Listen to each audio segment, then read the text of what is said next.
Hey guys, welcome back to Octavia Beauty. You guys know that we are everything beauty, from drugstore to luxury, and we even throw in some bomb skincare.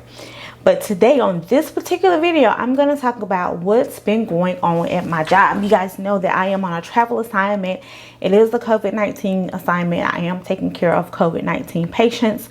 There's so much that's been going on. I haven't sat down and filmed since I filmed the tour for you guys of the free housing that I have. So I'm going to let you guys know what type of patients I'm seeing, what these patients are being treated with, what's going on with the nitty-gritty in my job. I'm going to give y'all a little bit of tea. So if you guys are interested in that, I want you guys to do me a big favor. Before we get started, look down, hit your subscribe button, give your girl a big thumbs up, and please leave me some comments down below. If you guys have any questions, if you feel like this is confusing, just hit me up in the comment box and we can talk about it, and I'll try to clarify some things for you guys. So now let's get into it.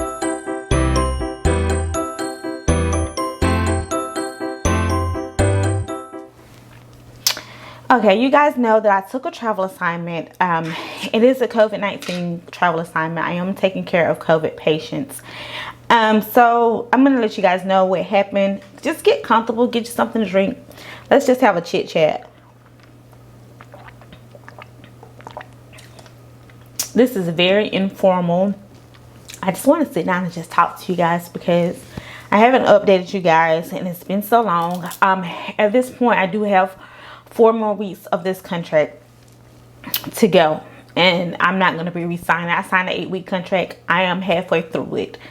I definitely am not going to be re-signing, but I try to remember to tell you why I'm not re-signing at the end of this. So when we first got here, I don't know, some of my subscribers may know, but some of my newer subscribers may not know that I am a travel registered nurse, and that I took this assignment in Georgia. It was a few months ago. It was a while ago, and I was complaining about it. I didn't like it. There were so many things wrong with it. I ended up ending that assignment early, and I came home and I went to the ICU. So you guys, I came back to Georgia. This is pretty much the same facility, the same system that I was working with the first time that I was here. Instead, they have a bigger hospital, and then they have a smaller hospital that was only taking like some medical patients. But they decided to reopen this hospital. A lot of this hospital was very non-functional. So the state came in and said, we're going to give you guys so much money because they got hit so bad with the COVID. We're going to give you so much money, and we're going to invest into this money. We're going to help you guys, help these patients. So we're going to open up this smaller hospital that wasn't open for years. And we're going to give you guys so much money to open it up, and we're going to give you so much money, and you're going to staff it. So they opened up this hospital, and they staffed it with nothing but travel nurses. Like the lady who's over the whole hospital of that hospital, we'll call that hospital the North Campus because there's a main campus, there's the North Campus. I'm at the North Campus. The lady who's over the entire North Campus is a travel nurse. The manager that she hired is a travel nurse. The people doing the scheduling is travel nurses. Everybody is travel nurses. Everybody is travel. The respiratory therapists are travel. The physicians, the doctors, they're even travel, but they have a different name that you call the physicians that travel. I used to know it, but I don't now. So everybody in this is travel. So my first couple of days of coming in this, my first day of orientation was bam. I thought we was going to have an orientation because I don't like the charting system. So I thought we was going to have an orientation where we go over the charting and do all this. It was not there. We came in, we had a 2-hour orientation. They showed us a maybe 2 to 3 minute video on how to take off the PPE and to put the PPE back on safely. But there was no checking off. There was no hands on. You did 2 hours of it. All of the modules and stuff, which was the computer stuff, the net learning, which is all the computer learning that we nurses have to do on the computer. They told us to do it at home. So we did 2 hours of orientation of them talking about God knows what. It went by so fast. It's a blur. I don't even know what happened. It just was a blur. And so we did 2 hours. And then that day they scheduled us for 2 days. They asked the people who wanted 2 days, asked the people who wanted 1 day's orientation. I was like, I want 2 days orientation because I know that this charting system wasn't my strongest charting system because I've used it before. So I was like, I wanted 2 days. So they scheduled you for your 2 days of orientation with somebody on the floor at the actual hospital. So we worked 2 hours for that orientation, and we got paid a total of 18 hours. We got paid a total of 8 hours for that orientation day, even though we was only there 2 hours, and they paid us 10 hours for doing the computer modules that we had to do at home on our own time.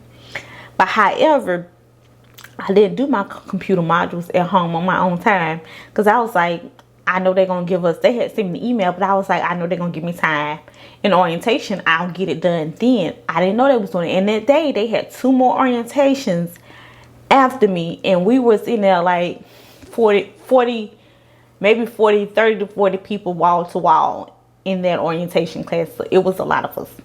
Okay, so granted, my first day after leaving orientation, me going to my floor orientation, bam, I see like so many people, there's so many nurses, there's so many staff, there's just so much to do.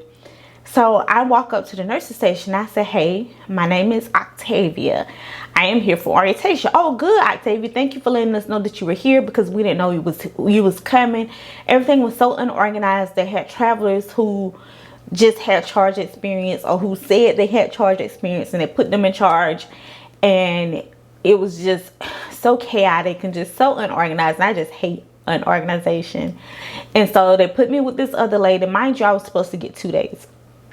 So they put me with this other lady, and she orientated the day before me with somebody. So this is her first day by herself, and this is her second day at the facility together. Total second day at the facility. Okay, and they put me with her. So she's trying to teach me what she learned from the person before her, because she's not familiar with the charting system either, and she's not familiar with stuff. So she's trying to teach me. Okay, so I'm learning.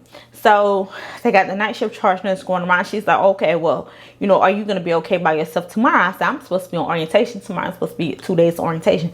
They had so many people coming in that I only got 1 day of orientation. And then my second day at the facility, I was orientating another nurse. And it was just like, hey, there was people showing up. We'll have like 15, 30 nurses to 5 patients on the floor. So you assigning 2 and 3 nurses to 1 patient. You got 5 people that you letting be in helping hands.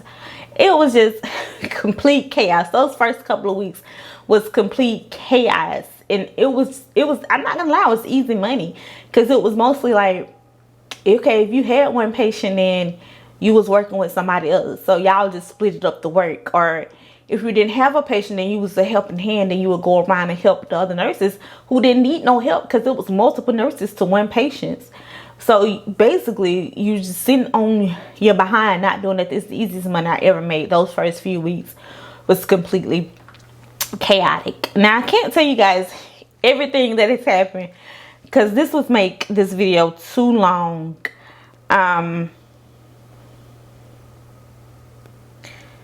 This is going to make this video too long. So I got my phone. I put down some notes that I wanted to bring up. But anyways, after everything else got settled, I want to let you know the type of patients that I was caring for. I was caring for COVID-19 patients, and they were mostly African American patients. I think I had 1 Caucasian patient. I know there were other Caucasian patients there, but I was predominantly, the most patients that I was seeing were African American patients there. They were treating the patients with hydroplaquenil, which can be a toxic medication, but I guess they're saying the hydroplaquenil was created, let me Google it. I think it was created to, because I had Googled it before. It was created to, yes, I thought so. It was created to prevent malaria, but they've been using it to treat the COVID patients. So it was created to treat malaria, and it can be a very dangerous medication. And then they was giving them zithromycin, which is just a Z-Pack. And so that's what they was treating these patients with. And most of the patients I saw that had the COVID was African American. And there was elderly African American. Either they were elderly African American or they were obese African American. And that saddens me. There was a lot of obese patients. There was a lot of elderly patients out of the few patients that we had, because we didn't have many. Mind you, this hospital was just getting up and running. So they weren't just going to bombard with patients. They put a few patients at a time to try to work out the kinks, to work out the staff or whatever. So yeah, there was a lot of African American patients. And it was sad. It was sad to see the patients, because you got to think these patients are at the hospitals alone. They are fighting off a virus that can kill them. They're not allowed to have visitors. Their family can call them. But can you imagine being an elderly patient who is fighting off a virus that can kill you, and you can't see your family? Your family can't come visit you. They can only call. And when they call in, who knows if they're talking to the right person, getting the right information, because there were so many people there. It was so unorganized. The environment was very, very, very chill, but there was a couple of people who wasn't obeying the rules. We had some people who was clocking in on their phone and not actually coming to work. We got a couple of people that was fired for stealing time. There was this one lady who was just very rude to all of us. I think she was titled as a clinical supervisor. She was rude to a lot of us. When she held her meetings, just very unprofessional, and she would pick who would get the patients or who would do this. If she felt like she liked you, she had a connection with you, then she would give you a good position. Or if not, she wouldn't. But she later on got her contract canceled, because I'm assuming people made complaints about her. I never made a complaint about her, but I do feel like she was treating some people, showing favoritism to people that she knew and people that she didn't know. Because some people who came in there who was her friends before they got here, she brought her friends in to come in to be charge nurses, and she would kind of maneuver within these 4 weeks. These things has happened. This woman came in my life at the top of the week, and before my 4th week, her contract had been canceled because she had been so rude and just been so disrespectful to people. The doctors, the physicians, it was so many of them. I can't say, some of them seemed, one of them in particular seemed very involved, very caring. Some of the others seemed kind of chill, kind of relaxed, because we didn't have a lot of patients. I can't speak to their care as far as respiratory. We have a lot of traveling respiratory people here. There was a lot of male respiratory therapists. I know I've seen with my eyes one female. There may be more females, but I've seen one female. The males really outweigh the females. So with that being said, I heard of people hooking up with the male respiratory therapists, having booty calls, because a lot of people are staying at the same hotels. So they are seeing the people go and come, and a particular person had been hooking up with more than one person. I don't know, y'all. This is the tea in the drama. The tea in the drama. So you got women and men hooking up who barely know each other.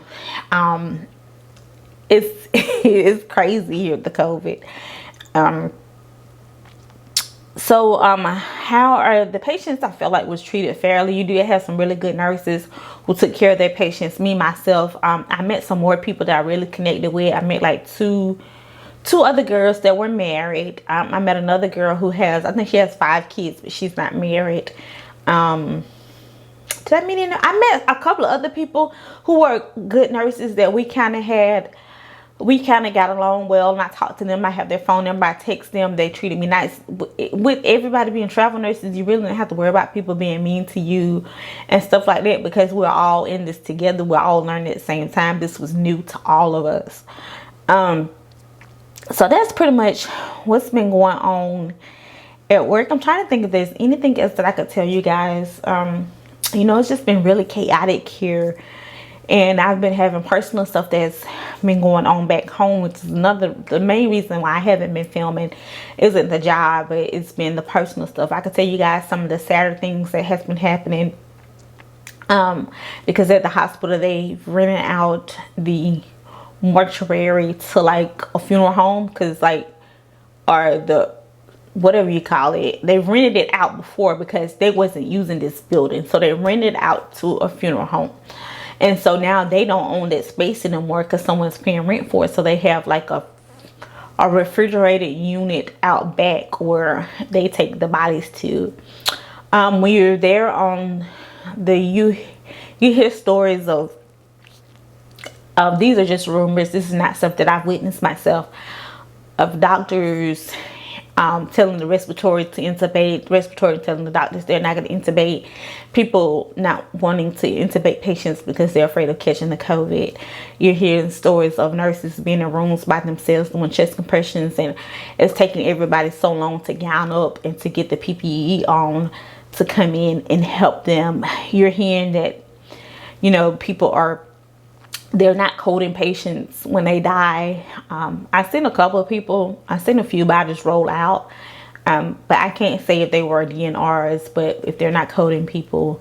But you also hear in the room instead that they're saying that if the EMS responds to or call the emergency people, that you call 911, they come to your house, and that if you are already assisted, which means you're a flatline, you're dead, that they're telling them to not to resuscitate people because of the waste of resources. You just hear all types of rumors. I don't have no idea if these things are true, but these are definitely rumors. But in you hear and you see, and I don't hear codes being called, I just see bodies being rolled out. So I can't say if these people are DNRs or if they just are not, you know, if the hospital has invoked a policy or something. But the COVID has slowed down here, but they have reopened their economy, so the numbers are picking back up. I feel like the reason that I'm not going to resign, because, you know, I help people at my home with health problems. I'm doing 8 weeks. I am making okay money, and I make pretty decent money. But, you know, my assignment was only for 8 weeks, and I don't want to push it past that 8 weeks. I've had a COVID antibody test, and the antibody test just kind of tells you whether you've been exposed to the COVID. They're saying that if you have the antibodies, it's not necessarily saying that you are immune to the COVID. They're saying that you can still catch it if you have the antibody. They're saying that people are catching it twice. These are just rumors. I cannot confirm these things, so don't quote me on them. But I had an antibody test, and my antibody test was negative. So I have been going back and forth at home, but I've got another 4 weeks. I don't want to push it out and stay at this assignment any longer. I don't think I want to continue to work with the COVID patients. I mean, I guess I would if I had to, but if it was my choice, I'll let it just be the 8 weeks and just take me some time off.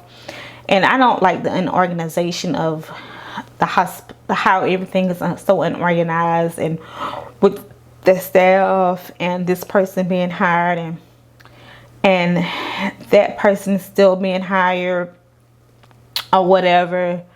So yeah, so that's why I wouldn't go back. But there's definitely like so much that's going on at this job, you guys. But I'm going to finish this up on a positive note and let you guys know that I am getting, if you've been in my community tab, you know I'm getting Ellaandhendrix. There are 2 Pomeranians are coming.